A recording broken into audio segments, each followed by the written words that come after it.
New Zealand, the largest landmass above sea level of a vast continent that broke away from Gondwana land. 23 million years after the landscape emerged from the ocean depths, it's still as diverse as it is unique. Remote corners of this world have seldom been seen. Isolated and rugged, unique plants and creatures have evolved that are found nowhere else on Earth. Since the arrival of human life, this wilderness and many species have been under threat, some lost forever. But today, almost a third of this dynamic country has been protected. 14 national parks have been established to preserve this diverse landscape and the multitude of life that live here. Gus Roxburgh is an environmental specialist and adventure guide who's heading out to explore the country's wilderness and discover the often unseen backcountry world of these national parks. 125 years after the first national park was created, he wants to capture a sense of what these ever-evolving conservation parks have become through the people who work, play, and preserve the wilderness that is our national parks. And I think you'll find it's quite possibly the best backyard in the world.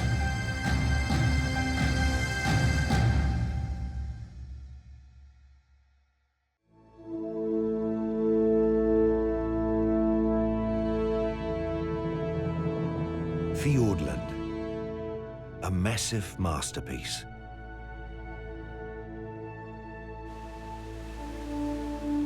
"500 million years of constant sculpting, relentlessly ground, split and pressured by the elements.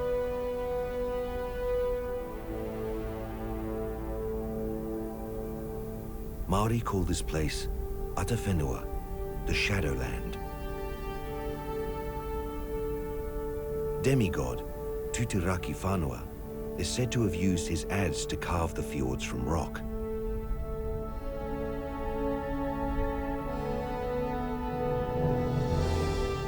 Today, scientists know that the adze that formed the fjords were made of ice.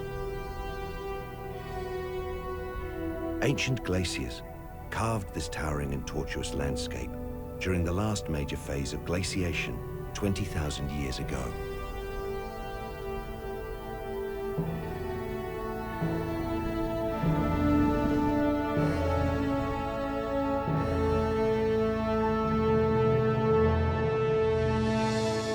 Given Conservation Park status in 1952, this is the biggest national park in New Zealand and one of the largest in the world. It spans almost 13,000 square kilometers, 5% of New Zealand's total land area. A dense blanket of ancient rainforest hangs precariously from the steep-sided fjords. With an international reputation as a preeminent World Heritage Park, this sanctuary is one of the most dynamic in the world. The immense granite barriers create an impenetrable wall, repelling everything that's thrown their way. Everything except the weather.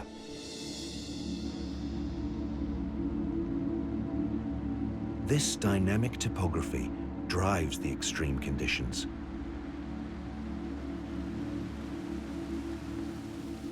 Fiordland is one of the wettest locations in New Zealand. 7 meters of rain annually. Over 3 times as much as the Amazon basin.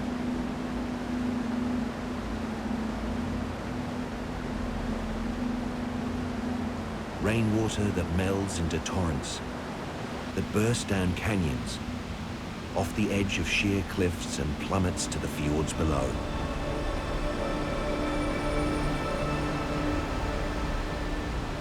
One of the most renowned is the Bowen Falls.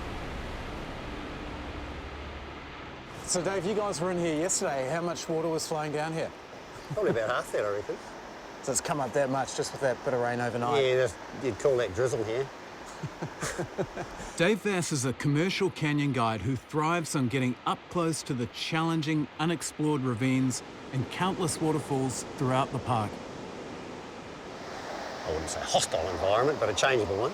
Water's your big issue. The canyons are drain pipes, you know, and they're shedding a big, steep, clean sort of catchment. All the valleys around here are very steep-sided. There's hundreds of unexplored canyons that, you know, incredible natural arenas that no one's even seen. Yeah. They don't even know they're there. I mean, it's pretty amazing that you can come to a place like this and still do something for the first time. Which is exactly what we're hoping to do today. Abseil the full 161-metre length of Bowen Falls. So this has actually never been done before, the whole thing? Not that I know of. Well, what do you think? Is it worth us giving it a shot today? I would. But in true Fiordland style, the rain drives in harder, and we'll have to abort our mission till the conditions improve.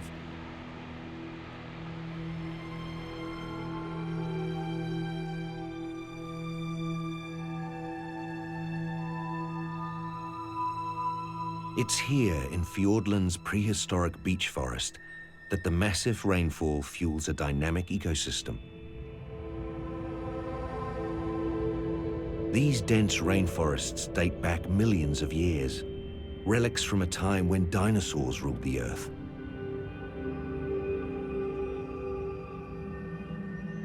The high rainfall nourishes a diverse range of vegetation and fungi that scatter the tree trunks.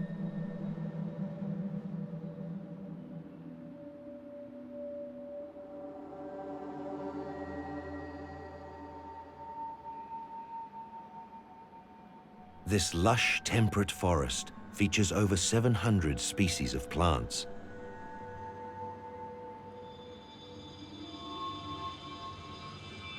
This untouched wilderness is also home to ancient creatures that are found nowhere else on Earth.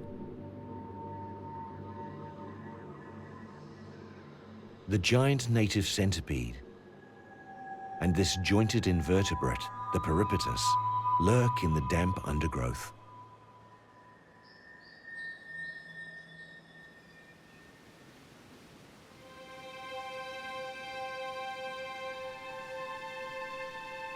When the weather window finally opens, the Bowen Falls are ready to be tackled.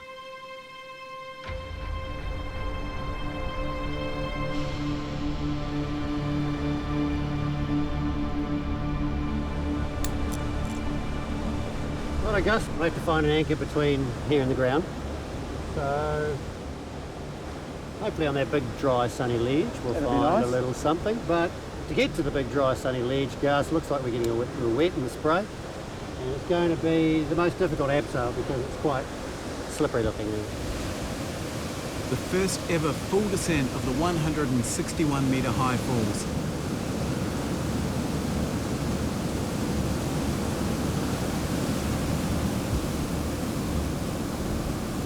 It's hard to believe that this is only half the volume of water that was powering over here yesterday.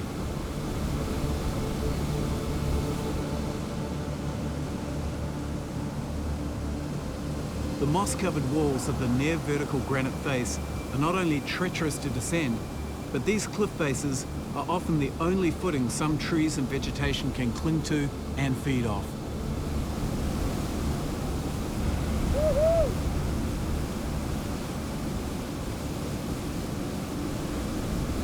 It takes a good 3 hours to finally get to the bottom, but what an amazing experience. It's unbelievable. I totally see what you mean when you say you come here to find something bigger than yourself, because I don't think I've ever done anything like that.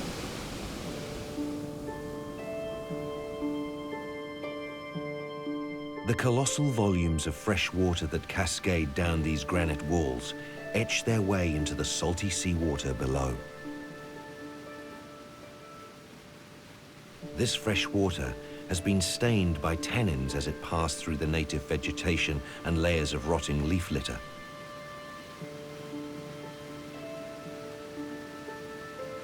It creates a noticeable freshwater layer on the surface.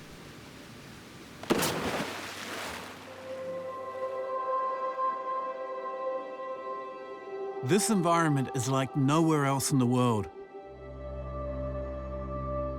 The tannins actually block the sun's rays, causing deep water creatures to live in shallower conditions.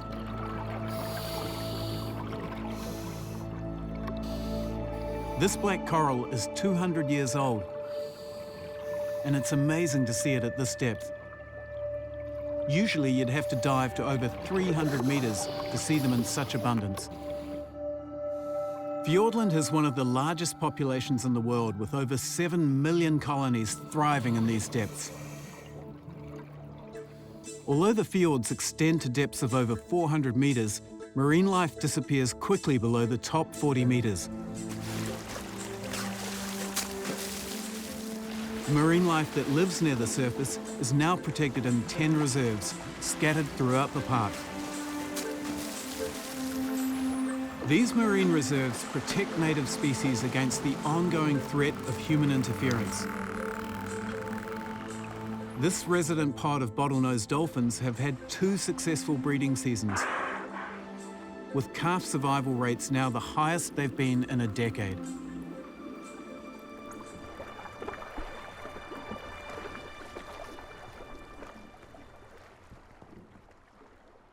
G'day, little fella. There's a New Zealand fur seal. Yep. New Zealand fur seal. New Zealand fur seal, yeah. Kekino. From early 1800s right through to 1889, they were hunted. Fiona Lee's been guiding kayaking adventures in Fiordland for 10 years. And they were hunted for their skins or their fur, and also for the oil. And they would pull out about 60 to 70,000 skins at a time. They were essentially one boatload away from extinction. In 1792, a party of sealers spent 10 months in the fjords collecting 4,500 seal skins. In the following 30 years, the fur seal population was almost wiped out. And these are protected now, aren't they? They're protected, yeah. They were one of the first marine mammals to be protected in New Zealand waters, and yeah, they're certainly coming back really well with their numbers, which is brilliant.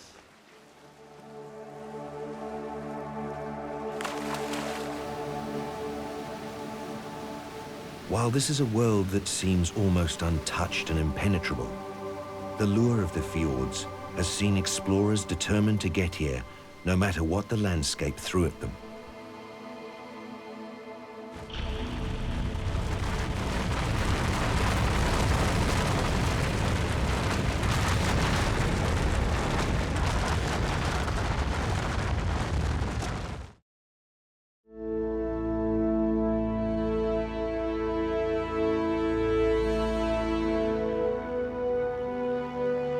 Milford Sound, the face of Fiordland National Park.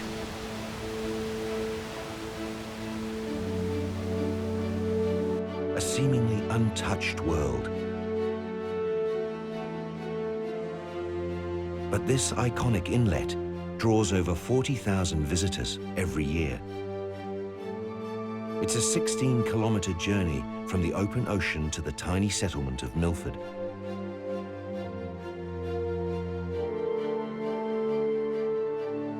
But the lure of this landscape isn't new. It began over 100 years ago.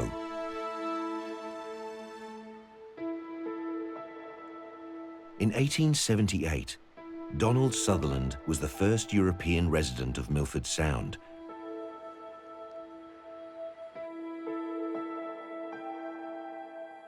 Called the Hermit of Milford, he lived off the land and was determined to develop the region's tourist potential.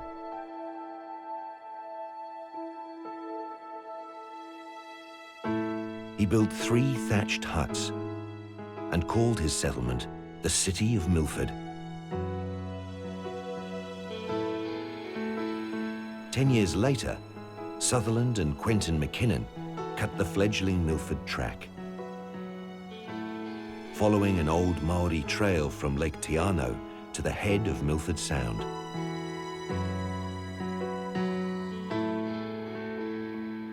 Soon after, the tourists flooded in. Accommodation sprang up, and Milford's future was assured.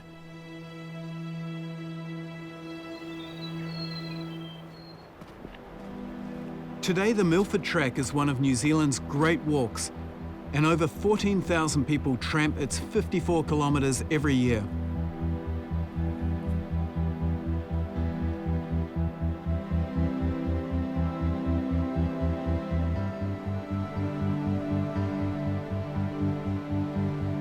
It's acknowledged as one of the finest multi-day walks in the world, taking in some of the most dramatic wilderness on the planet, like the Sutherland Falls. Named after the man who was instrumental in opening up the region to tourism, the 500-metre-high falls are among the tallest in the world.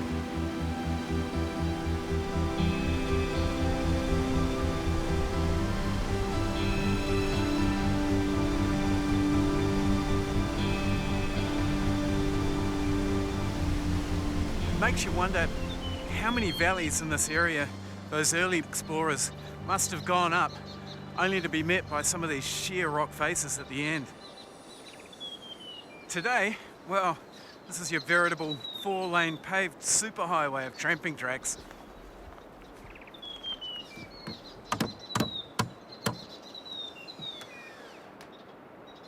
Oh, it's a pretty full-time job for quite a few of us. We have between 5 and 7 full-time field staff, clearing tracks, a whole lot. So, yeah, no, it's pretty busy, very busy. Grant Tremaine is part of the dock team charged with maintaining the tracks and huts in this vast wilderness. Nice. Is it a bit of a balance, Grant? For dock, you've got to open up these places for use, but you've got to conserve them as well. Yeah, it is a balancing act. I suppose what we want to do is just get people out there using it and balance the different kinds of users as well. So people that just want to come out for a day, or the hardcore tramper, they don't want to experience little bridges over every creek. They want to get their feet wet and get muddy. So yeah, I think we do it well, and we're lucky in Fiordland. We've got all the room in the world to have the whole spectrum of different opportunities for people.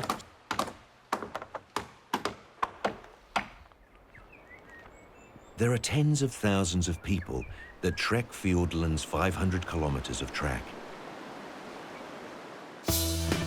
But over 1 million people enter Fiordland every year by road. The only paved access into Milford Sound is the Milford Road. As it winds through the floor of the Hollyford Valley, the danger of rockfall and avalanches often results in the road being closed. With the high peaks and vast snowfields above the road receiving over 70 metres of snow every year, the avalanche risk is huge. Near vertical walls and large, steep snow basins provide an ideal breeding ground for these giant masses of snow and ice.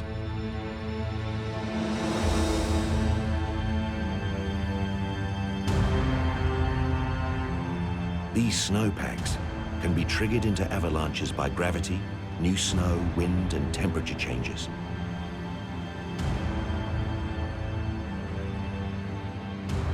There are 54 known avalanche paths above the Milford Road. They're actively managed by deliberately inciting avalanches with explosives dropped from helicopters when the road below is safely closed.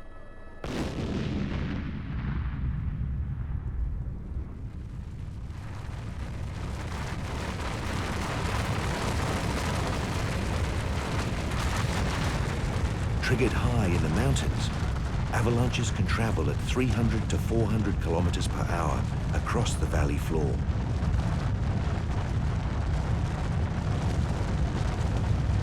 The impact pressure of avalanches can be up to 5,000 kilopascals. Knowing that the pressure needed to break a car windscreen is just 15 kilopascals brings home the danger to any unwitting cars below.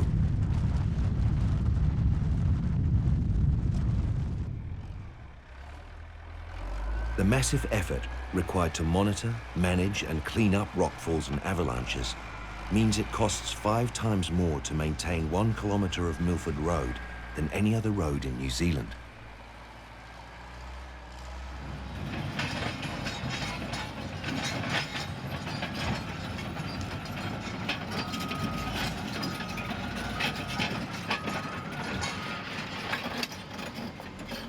Everybody that comes here holds this place in awe. They reckon it's a pretty severe piece of landscape to manage and keep open, really. Wayne Carron leads a specialist road management team on the Milford Road. Being an alpine highway, rock slides such as this one can play havoc year-round. But it's often the threat of avalanches that can seriously affect the road during June to November. It's a real roller coaster, really, as far as prediction and weather forecasting goes, really. And then you've obviously got this terrain and a road right beneath it. It's a bit of a perfect storm for avalanches. Absolutely. It's a pretty humbling place to work in. How do you predict what's going to happen here? You use everything available to you here, really. We've got a complex weather station network coupled with cameras now, so we can actually see what's going on as well.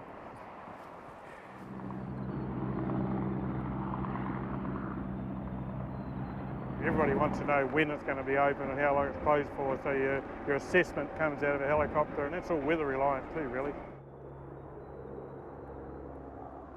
Well, there must be a bit of pressure on you too, though. I mean, these tourism operators want to get those people through to Milford. Personally, I don't feel that pressure, because in the end, they're not going to thank you for bearing them in an avalanche. I think you just do it for the right reasons. Don't be frightened to just slam it closed, you know. If it looks like it's changing pretty dramatically, close it.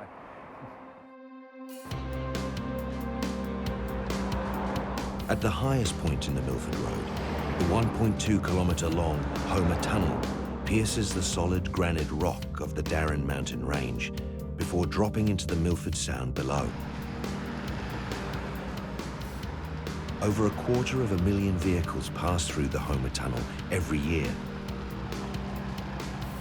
Work on the tunnel began in 1935, initially by just a handful of men armed with picks and wheelbarrows, and it was finally completed almost 20 years later. Work was hampered by the constant threat from avalanches. Most workers were paid on a contract basis, determined by their progress. Their earnings were often extremely low due to the hardness of the rock and the harsh conditions. And with the human population now flooding into the fjords by water, by foot and by road, the native inhabitants were bound to be affected.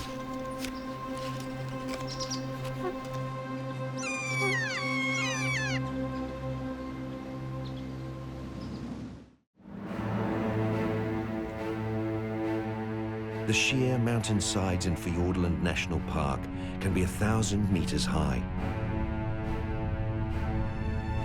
Near impassable for anyone or anything trying to get in or around these valleys.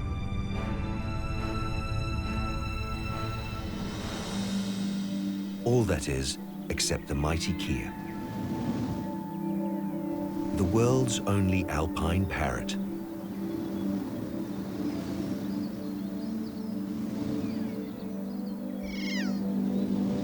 The thick feathers protect them from the often freezing temperatures. But there's one thing that's legendary with these inquisitive birds. They're highly intelligent. It's a trait that's been vital to their survival in these harsh conditions, finding innovative ways to search and forage for food.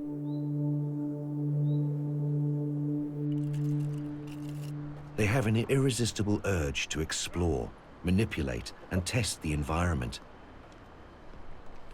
But it was their powerful claws and beak that saw the government pay a bounty for every kea killed, as they preyed on livestock, especially sheep. Keas are tenacious and ride their victims, possibly the same way they clung to moa birds in an earlier time. The kea knows it can dig easily into the lower back of the sheep, above the kidneys where the fatty tissue is an easy meal.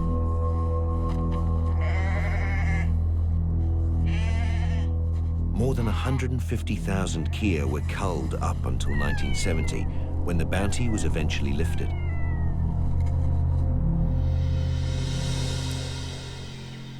Today, the mountain parrot is just one of the native species that have managed to survive in the relative safety of Fiordland.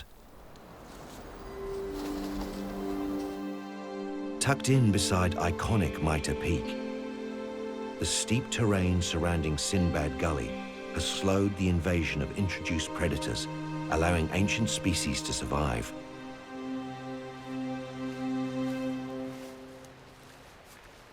It's a long way from civilization and a hell of a commute for dock ranger James Reardon, who's conducting research work into these native species.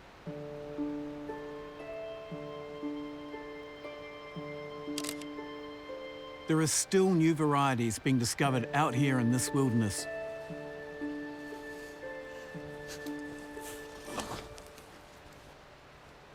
Here in Sinbad Gully, there's a focus on maintaining pest control to allow these ancient lizards to increase in number.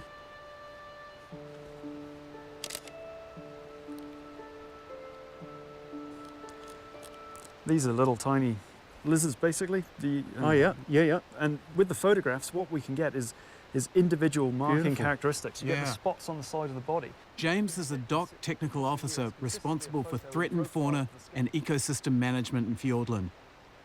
The Sinbad skink is just one of the species he's monitoring.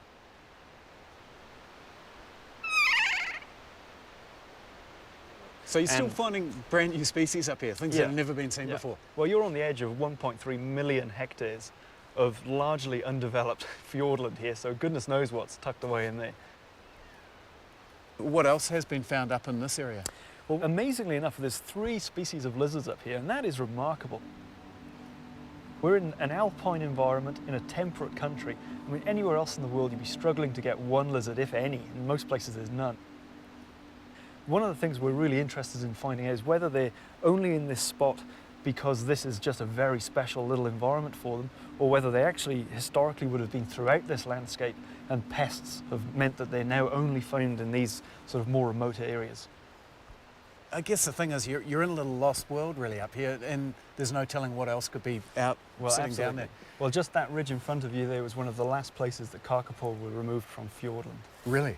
So there were kakapo living in this valley? Yeah, absolutely. I mean, there were kakapo absolutely everywhere before pests got to New Zealand. I mean, literally everywhere.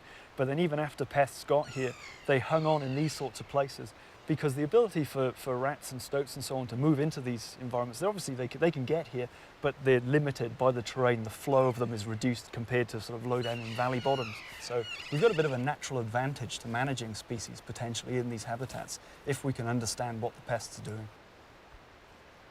You guys go to a huge amount of trouble though to look for these little skinks. I mean, some people might say, why bother?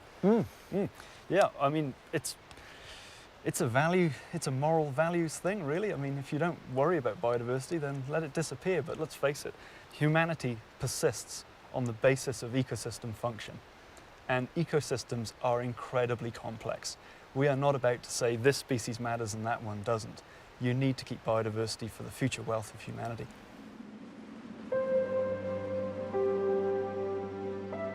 But this is an isolated environment that has remained virtually untouched and survived for millions of years.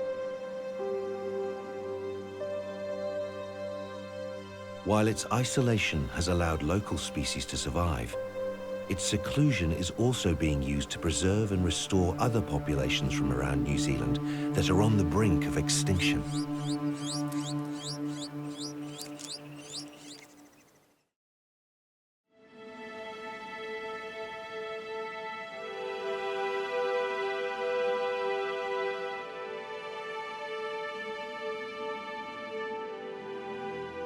Unoccupied, peaceful, and a snapshot of a New Zealand before humans arrived, Dusky Sound in Fiordland National Park is like no other place in New Zealand.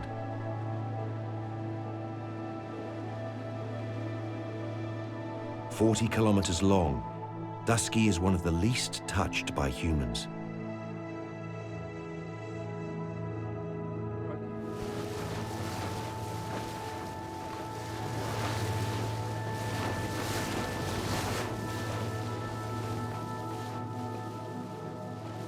There's no road access into Dusky. It's an hour by helicopter from Te Anau or an arduous day by sea from Milford Sound. This isolation and strict management of the number of boats allowed in these waters has contributed to its pristineness.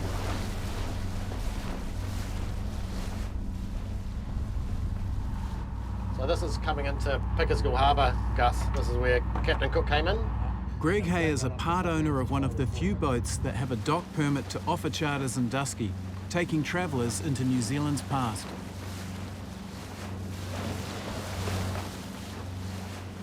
They backed the boat in, had it anchored, and then there was actually a tree, a very strategically placed tree, which had fallen off the bank, and they used that as their gangway to walk from the boat. Right. So he was standing here for what, 6 weeks? He came in here for 6 weeks with his crew. I mean, the boat was only about 30 feet larger than the Pembroke, which we're on now, but he had 90 people on board. And a bunch of, probably a few sheep and cows and what have you too, yeah? I think it was a mini version of the Ark. I think he had a menagerie on board.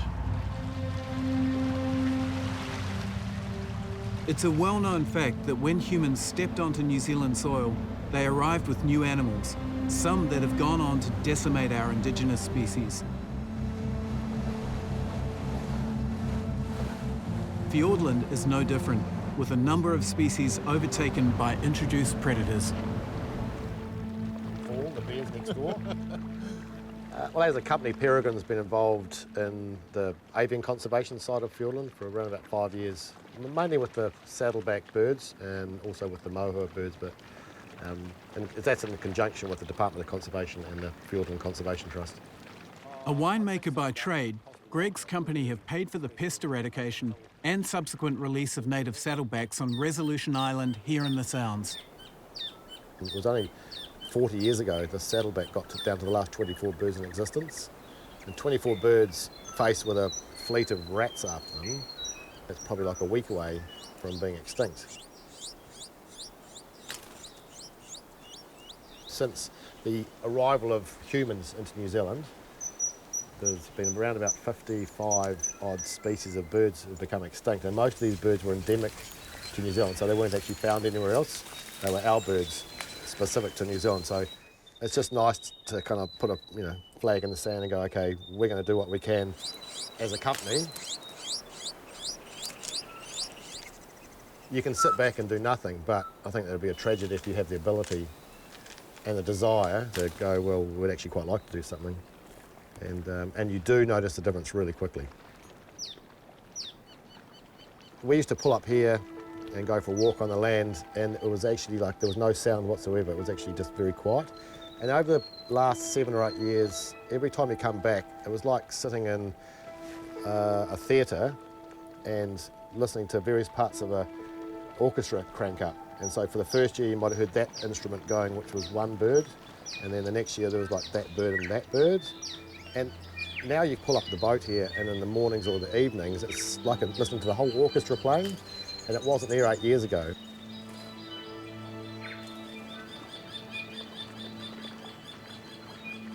I mean, if you had to describe your connection to this place, you've been back here a lot, how would you describe it? There's a tranquility about it, but there's a real power about it as well. You know, if you've been on a tramp for like a whole day long with a very heavy pack and you get to a hut and you take your pack off, you feel like kind of flying slightly. Yeah. That's what, for me, it's like coming in here. It's just really uplifting. This is kind of probably what it looked like 1,000 years ago or 2,000 years ago. And there's not many places like that left in the world. The dawn chorus that was lost from this land for a century is gradually returning. But elsewhere in the park, the battle to protect our natural heritage is still raging.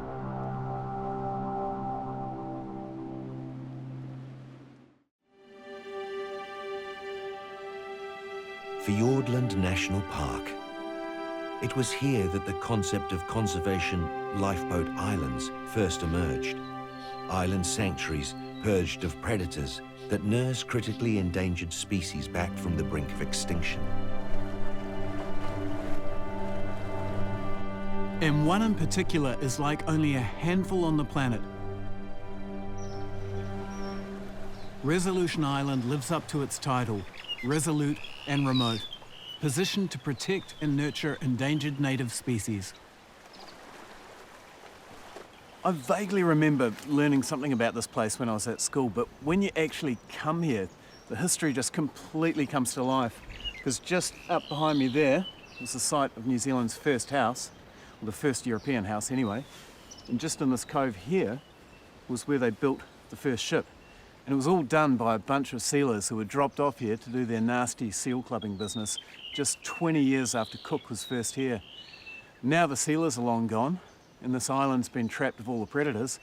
This place is home to about a third of the kakapo that are left in the whole world. Before the arrival of introduced predators, kakapo had no natural enemies. They adapted to become fat, slow, and flightless.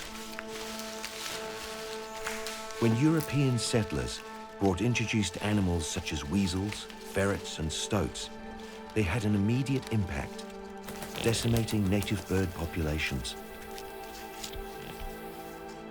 Innovative efforts would be required to save our vulnerable native birds from extinction.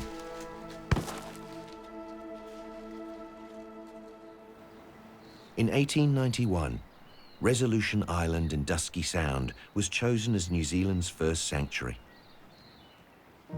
The first caretaker, Richard Henry, is regarded as the grandfather of New Zealand's conservation movement. He single-handedly pioneered the science of island sanctuaries, transferring over 700 kakapo and kiwi. But this first attempt failed. The island was slowly overrun by stoats and rats, which managed to swim the kilometre from the mainland. But after a fuller understanding of predators' capabilities, Richard Henry's concept became a success. It would eventually inspire a renaissance of pest eradication work and native bird relocations long after his death. At over 400 metres deep, Lake Horoko is the country's deepest and one of our most southern. And it's here that conservation meets commerce in a very simple concept.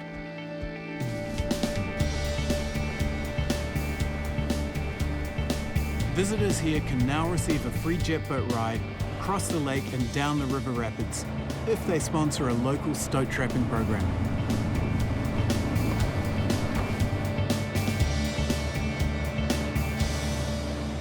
Over the years that we've been operating, the decline in the birds has been amazing. So we've decided that we were going to do something about it, and we've been putting stoat traps out over the last 6.5 years. Johan and Joyce have been running their jet boat tours for years, but only recently started the stoat trap initiative. So this is the little bugger that's causing so much damage around here. Yeah, they're perfect killers. They're not killing because they're hungry a lot of the time, they just do it. Is this the future for conservation, Joyce? Getting people involved with it like this? I'd like to think so. I'd like to think that everybody can do their bit. It may be just a small operation, but Johan and Joyce, with the support of many customers, have eradicated over 400 stoats in the past year. Knowing that one stoat is estimated to kill a native bird a day, then over the past year it's possible they may have saved over 100,000 native birds. I think that we have a job to take as many people as we can and show them and let them appreciate this place for what it is, and it's gorgeous. The Fiordland region has a history of fighting for the preservation of its wilderness. From individual initiatives to larger collective efforts that motivate the entire country. In the 1960s and 1970s, Lake Manapouri was the focus of one of New Zealand's most important conservation battles. The Manapouri Power Station draws water from the lake for power generation. When a proposal was put forward to raise lake levels to increase power generation, the public of New Zealand fought back. Do we want to protect our national heritage? A line was drawn in the sand in what is now heralded as the birthplace of New Zealand's conservation movement. And we're doing this for our children and for you. Thousands of New Zealanders protested, and over 265,000 signed a petition demanding a backdown. Yes, I think we've got to make a stand now. Otherwise it'll just keep going and going, won't it? In the name of progress, they'll destroy every beautiful thing we've got. The people won. The public pressure saw the lake granted statutory protection by the government. Lake levels are now carefully controlled to mimic natural fluctuations.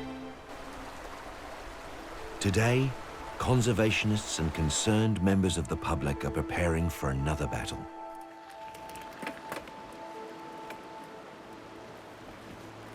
There's always been debate about opening up Fiordland more for tourism.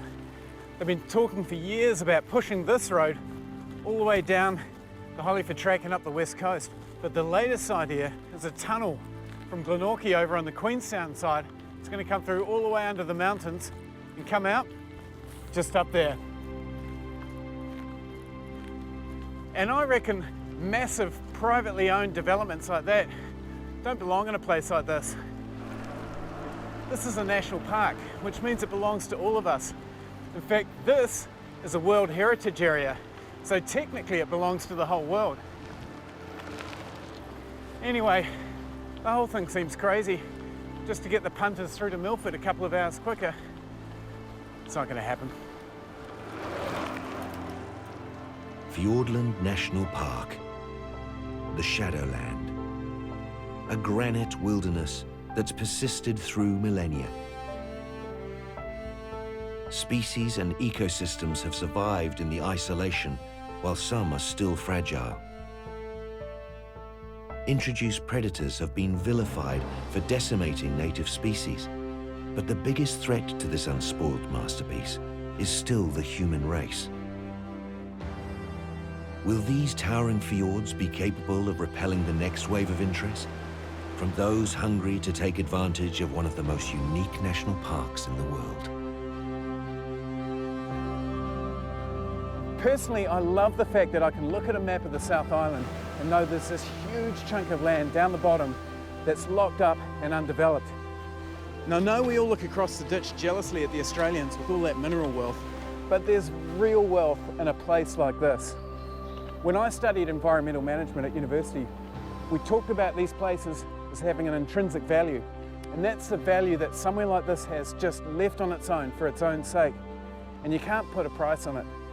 And the great thing is, when the Australians have dug up the outback and are just left with a dirty great hole, we're going to have all of this.